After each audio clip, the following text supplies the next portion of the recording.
it back down to chat, man. So licking our wounds. Yeah, licking our wounds, man. I took our first L, and it's time to get back in the lab and regroup, baby. Because coming up, we got more pressure on us, and that's keep the streak intact of the Scenic City Shootout. Most definitely. Yeah, man. For y'all that don't know, man, the Scenic City Shootout was a tournament that was hosted by the Panthers, man. Every year, starting in '93, after the year that they won the state championship. Yeah. Right. So from '93 on up to '96, man, it was the Scenic City Shootout. Well, it went past '96, but we in '96 at this point, so that's what we speaking on. So the Scenic City Shootout, man, a little history on that. Brainerd High School had never lost a game in the Scenic City Shootout, man. Domination. I'm talking about total domination. And don't get it twisted now. There was some big dogs coming down through here, man. Yeah. It was just something about playing in that den on Christmas break.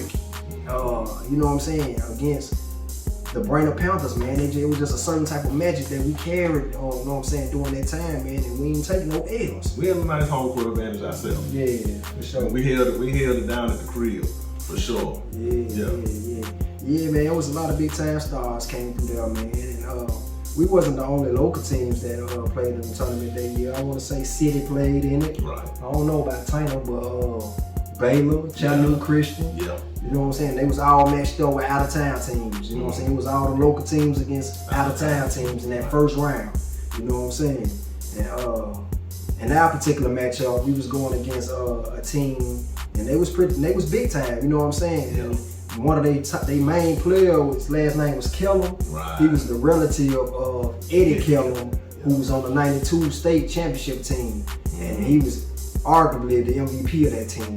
You know what I'm saying? For sure. Eddie Kellum. Yeah. So I'm saying that to say this: the pedigree, the hooping pedigree in them Kellums, man, is serious, man. Yeah. You know what I'm saying? For sure. So they had one. I want to say they was from somewhere in Alabama or somewhere. Not from Huntsville. Yeah, so they had one of them Kellums, man, and he was tall too, wasn't he? yeah, he was a big. He was a big. So it was a big showdown between him and CJ. Exactly. You know what I'm saying? Right. So man, you know, they kind of like get to the meat of the story. We get down to the fourth quarter, man. They handling us. Yeah.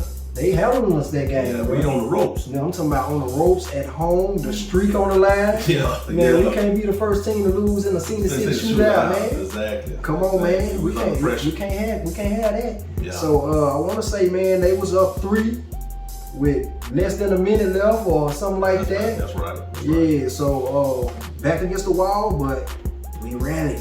We rallied and pulled it out. One of those Skip Worth, man. Yeah, Old big shot Skip, man. Yeah, Skip. Yeah, man. He came through one of those big shots, man, and put us over the top, man. And we ended up walking away from that game with the 56-50 victory, man.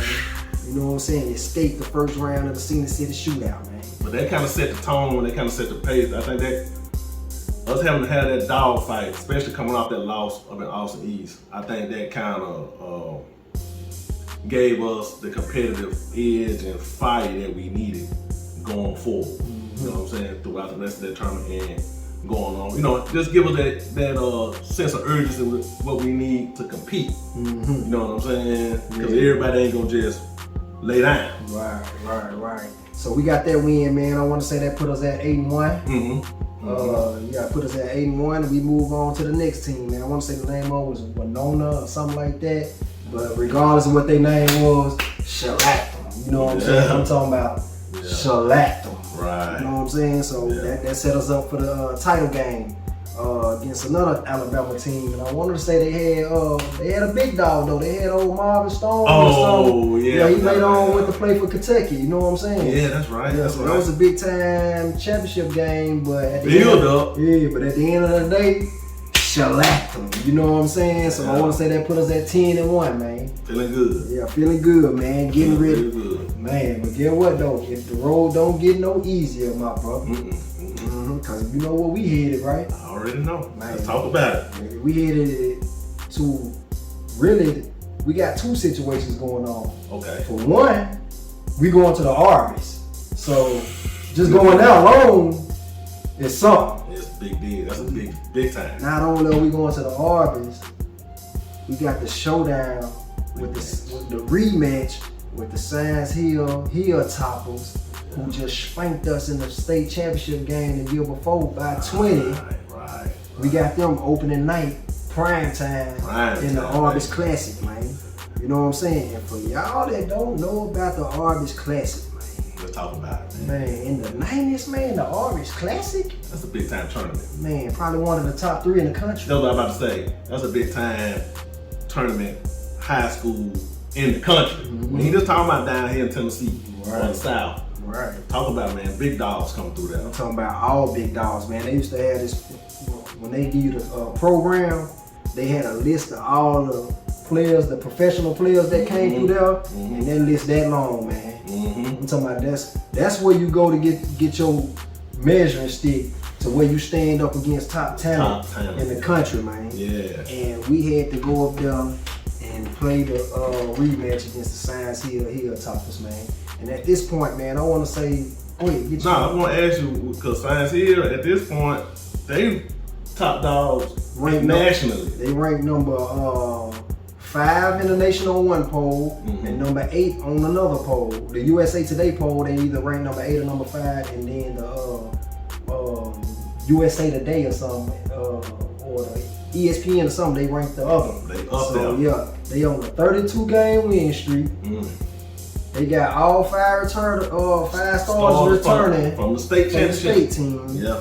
One of their main man, they point guard had already signed with Virginia Tech. Talk about it, man. Yeah, man, like them dudes was some real deal hoopers, man. Real deal, they man. won the state in '91. They lost in the semifinals in '93. Yep. They won the state again in '95, and they were picked to win the thing again in '96. These are the guys we going to seek revenge against for '95. So from the WWE side of it, the build-up of the fight, Science Hill played down in Cleveland about a week or 2 before that, and I think they escaped with a victory. Cleveland really had them on the ropes and could have beat them. Cleveland had a squad. Yeah, Little did we know. Yeah. We didn't get to see that game. Right. Some of them did, though. Some people did. Oh, yeah, that's a whole other story. Yeah. Some people got to go see the game, but we ain't know nothing about it. But yeah, man. So after some of our players, man, got to go up and watch that game. I'm just gonna keep it 100. I ain't even know. Keep it 100. We didn't know that they was going up there and watching the game and all that, man. You know what I'm saying? We ain't have a clue, man. We didn't know that we had gave them some clickbait and some bulletin board material. Right. None of that. You know right, man. So what he's speaking on, man, we got to talking trash in the paper, man. Coach I and CJ Black, man. CJ got in the paper saying that Science Hill don't look as strong as they did the year before. They press look a little weak. Poking the bird. You know what I'm saying? The press look a little weak or whatever. And Coach I got in there saying that he don't think that they the clear-cut favorites. It's some more teams out here that can beat them or whatever. Yeah. Which is true though, man. Like either way it go, if you line Cleveland up against them, us up against, it's gonna be a heavyweight fight. Right. But I ain't know that was our style to get up in there and talk that trash up in the paper. You know what I'm saying? And if you gonna do that, at least come back and tell us, right? So we can know what we walking into and how we can have your back even stronger. Yeah, you know what I'm saying? For sure. Yeah. So it was like a build up to a heavyweight fight, man. You know what I'm saying? We throwing jabs in the paper or whatever. Yeah. So yeah, man. And but I thought, just looking back on it as we talking, you know what I'm saying? Especially coming out the momentum of that Scenic City Shootout, and we had those few days where we got a chance to practice before we went up there. I thought we practiced well. I thought we was locked in, man. Yeah, we was though. We was embracing the challenge. Yeah, we understood the magnitude of the situation. You know what I'm saying? Yeah, we most definitely knew that if we go up there half-assing that we would get 20 pieces. Yeah. We knew what we was up against. Right. And I think we embraced that moment, man. And I think that's probably the most the team was really locked in up until that point. That was a galvanizing point. Yeah. That those few days of practice and everything, I think you're right. That's one of the times that we really locked in. And then I'm gonna tell you another thing too that we can't overlook about this Arby's Classic, dealing with Science Hill. That's really a home game for Science Hill. You know what I'm saying? because it's right in their backyard. Facts. When we actually got a chance to get to the game, the atmosphere, I mean, would you say, I think we kind of talked about it before, but that Howard game at the Roundhouse with Kings Arena, that kind of prepared us a little bit for that kind of atmosphere, but it was even amplified by on steroids. On steroids. Mm-hmm. Yeah, don't get me wrong, man. The Howard and Brandon, you know, we got a lot of history behind it. It's a big rivalry, you know what I'm saying? The two local teams. But that Arby's classic primetime game against Science Hill up in there, yeah, that was like times 10, bro. It was. Cause I want to say that high school was damn near just as big as the McKinney's Arena. It was. Man, that school, that's a big gym, bro. And it was filled all the way to the top. Yeah. I don't think the Howard game was filled all the way to the top. It wasn't. Okay, So, all right. Yeah, man. So, yeah, man, we're gonna get down to it, man. The Science Hill game, man.